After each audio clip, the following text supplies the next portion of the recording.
আসসালামু আলাইকুম। এখন দেখবেন সংবাদ শিরোনাম। প্রধান উপদেষ্টাকে নির্বাচনের প্রস্তুতি জানালেন সিইসি। ভোট গ্রহণের সময় 1 ঘণ্টা বাড়িয়ে চলতি সপ্তাহেই তফসিল। জান্নাতের টিকিট বিক্রি করা দলের ৭১-এর ভূমিকার কথা মনে আছে জনগণের, বললেন তারেক রহমান। দুর্নীতি বিশৃঙ্খলার লাগাম টেনে ধরতে পারে কেবল বিএনপি। এনসিপি, এবি পার্টি ও রাষ্ট্র সংস্কার আন্দোলন নিয়ে নতুন জোটের আত্মপ্রকাশ। একসাথেই অংশ নেবে নির্বাচনে, সামনে আরও বাড়তে পারে পরিধি। খালেদা জিয়ার সিটি স্ক্যান রিপোর্ট স্বাভাবিক, জানালো মেডিকেল বোর্ড। চিকিৎসা সহ সার্বিক খবরাখবর নিতে আজও হাসপাতালে পুত্রবধূ জুবাইদা রহমান। আগারগাঁয়ে মোবাইল ফোন ব্যবসায়ীদের সড়ক অবরোধে সীমাহীন ভোগান্তি।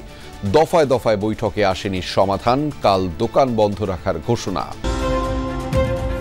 অভ্যুত্থানের অজ্ঞাত ১১৪ শহীদের পরিচয় শনাক্তে দেহাবশেষ উত্তোলন শুরু। রায়ের বাজারে নিখোঁজদের স্বজনের ভিড়।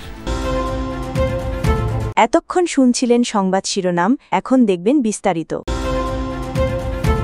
সংসদ নির্বাচন ও গণভোট একই দিনে হওয়ায় ভোট গ্রহণের সময় 1 ঘণ্টা বাড়ানোর সিদ্ধান্ত নিয়েছে নির্বাচন কমিশন।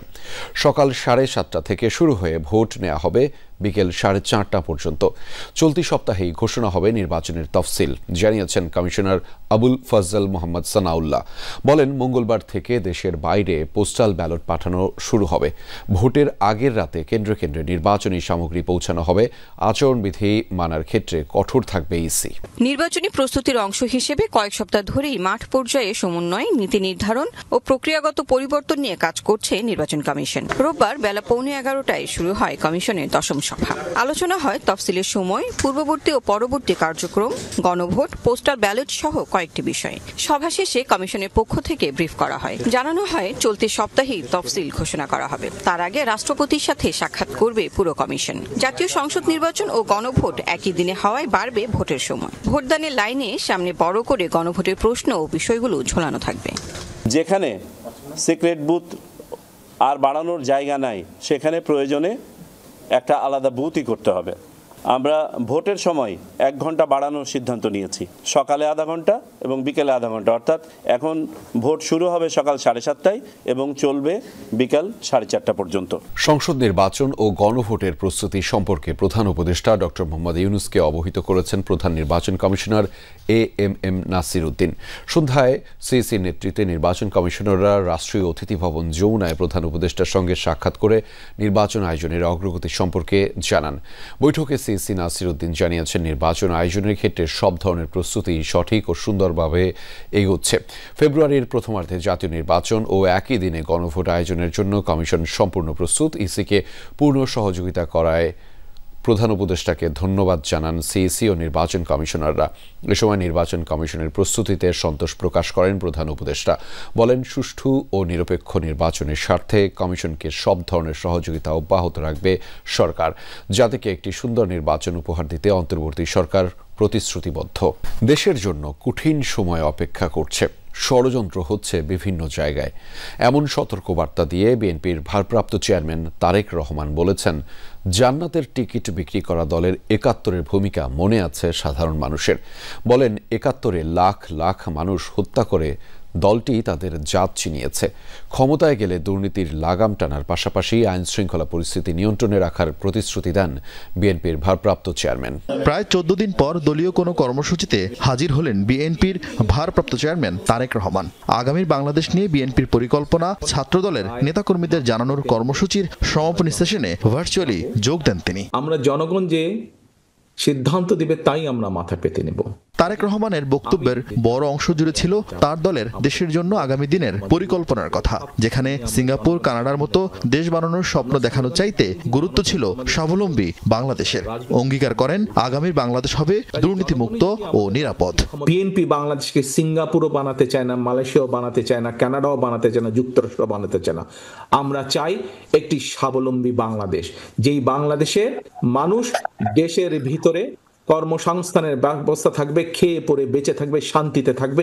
আত্মবিশ্বাসের সঙ্গে বলতে পারি, এই বাংলাদেশে যদি দুর্নীতির লাগাম টেনে ধরতে পারে, তাহলে একমাত্র বাংলাদেশ জাতীয়তাবাদী দলই পক্ষেই সেটা সম্ভব। জুলাই গণঅভ্যুত্থানের অঙ্গীকার রক্ষা ও নতুন রাজনৈতিক বন্দোবস্ত বিনির্মাণে আগ্রহী 3টি দল নিয়ে গণতান্ত্রিক সংস্কার জোট ঘোষণা করেছে এনসিপি, এবি পার্টি ও রাষ্ট্র সংস্কার আন্দোলন। ঢাকা রিপোর্টার্স ইউনিটিতে এক সংবাদ সম্মেলনে এই জোটের ঘোষণা দেন এনসিপির আহ্বায়ক নাহিদ ইসলাম। পরবর্তীতে জোটের পরিধি আরও বাড়তে পারে বলে জানান নেতারা। নাহিদ বলেন, এটি কেবল নির্বাচনী নয়, বরং একটি রাজনৈতিক জোট। সংস্কারকে প্রাধান্য দিয়েই ঐক্যবদ্ধ হয়েছেন তারা।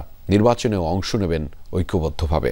নির্বাচনী তফসিল ঘোষণার আগে রাজনৈতিক দলগুলো কে কার জোট সঙ্গী হবে তা নিয়ে গুঞ্জন চলছিল। জামায়াতে ইসলামী, বিএনপি সহ পুরনো রাজনৈতিক দলের সাথে নয়, বরং নতুন রাজনৈতিক দলগুলোকে এক ছাতার নিচে আনার অঙ্গীকার নিয়ে সোমবার নতুন জোটের আত্মপ্রকাশ। এনসিপি, এবি পার্টি ও রাষ্ট্র সংস্কার আন্দোলনের এই জোটের নাম গণতান্ত্রিক সংস্কার জোট, যার মুখপাত্র নাহিদ ইসলাম। রাজনৈতিক সংস্কার, গণতান্ত্রিক সংস্কার, এই দুইটি সংস্কারকে প্রাধান্য রেখে আমরা এই দলগুলো ঐক্যবদ্ধ হয়েছি।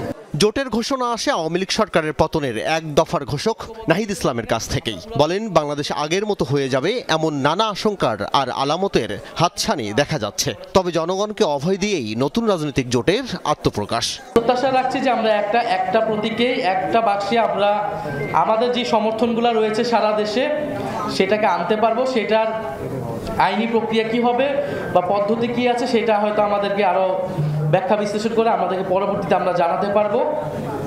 আর আপনার বাকি প্রশ্ন, আমরা অবশ্যই 300 আসনেই প্রার্থী দিব। নাহিদ বলেন, 3 দলের পথ চলা শুধু নির্বাচন কেন্দ্রিক নয়, বরং রাজনৈতিক নানা আন্দোলন কর্মসূচিতেও যুথবদ্ধ দেখা যাবে তাদের। আমরা 3টা সংগঠন একটা জায়গায় ঐক্যবদ্ধ হয়েছে, ঐক্য প্রক্রিয়া এসেছি। আরো দল আসবে, এখানে আমরা আরো কয়েকটা দলের সাথে কথা বলছি, তারা আসলে হয়তো আমরা এটাকে একটা কাঠামোগত রূপ দিব। খালেদা জিয়ার সিটি স্ক্যান রিপোর্ট স্বাভাবিক বলে জানিয়েছে মেডিকেল বোর্ড। রাতে এই রিপোর্টের কথা জানায় বোর্ড। এর আগে পরিস্থিতির উন্নতি না হওয়ায় 2 দফায় পিছিয়েছে বিদেশে নেয়ার সিদ্ধান্ত। আপাতত এভার কেয়ার হাসপাতালের চিকিৎসকদের নিবিড় পর্যবেক্ষণে রয়েছেন বিএনপি চেয়ারপারসন। আর তার চিকিৎসার এই কর্মযজ্ঞ তত্ত্বাবধান করছেন দলের ভারপ্রাপ্ত চেয়ারম্যান তারেক রহমানের স্ত্রী ডাক্তার জুবাইদা রহমান। গেল 15 দিন ধরে দেশের মানুষের দৃষ্টি এই হাসপাতালে। লম্বা সময় জুড়ে বিএনপি চেয়ারপারসন বেগম খালেদা জিয়া চিকিৎসকদের নিবিড় পর্যবেক্ষণে রয়েছেন এখানে। কয়েক দফা দাবিতে দিনভর আগারগাঁয়ে বিটিআরসি ভবনের সামনে অবস্থান করেছেন আন্দোলনরত মোবাইল ফোন ব্যবসায়ীরা। এ নিয়ে সরকারের সঙ্গে দফায় দফায় আলোচনা হলেও কোনো সমাধান আসেনি। এই অবস্থায় রাতে আন্দোলন চালিয়ে যাওয়ার ঘোষণা দিয়ে বিটিআরসি ভবন থেকে সরে যান তারা। এর আগে দিনের বেলায় তাদের সড়ক অবরোধে দেখা দেয় তীব্র যানজট। সীমাহীন ভোগান্তিতে পড়েন সাধারণ মানুষ। জুলাই গণঅভ্যুত্থানে অজ্ঞাত 114 শহীদের পরিচয় শনাক্ত করতে দেহাবশেষ উত্তোলন কার্যক্রম শুরু হয়েছে। সকালে রায়ের বাজার কবরস্থানের গণকবর থেকে মরদেহ উত্তোলন শুরু করে সিআইডির ফরেনসিক টিম। ডিএনএ নমুনা সংগ্রহ করে পরীক্ষা নিরীক্ষার পর শহীদদের পরিচয় শনাক্ত হলে পরিবারকে মরদেহ বুঝিয়ে দেওয়া হবে। এর আগে সিআইডির প্রধান জানান, আন্তর্জাতিক প্রোটোকল মেনেই শহীদদের পরিচয় শনাক্ত করা হবে। 24-এর গণ অভ্যুত্থানে সব রক্তচক্ষুকে উপেক্ষা করে রাস্তায় নেমে এসেছিল ছাত্র জনতা। স্বপ্ন এক নতুন বাংলাদেশ গড়ে তোলার। সেই অভ্যুত্থানে শহীদ অনেকেরই মরদেহ এখনো খুঁজে পায়নি তাদের পরিবার।